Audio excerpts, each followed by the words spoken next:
Hello mga ka-store, nandito na tayo uli sa ating raffle 10 pesos. 10 pesos lang, meron na kayong Choquick wafer biscuit.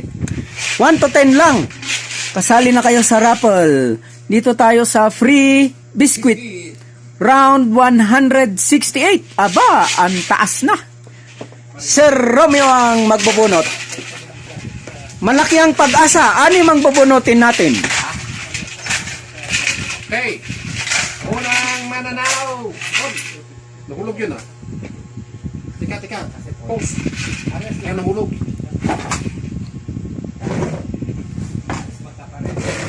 May nahulog bro. Depende nga eh. Kasi ko eh, nahulog eh. Saan na yun? Mano doy ay bilang naman no mano.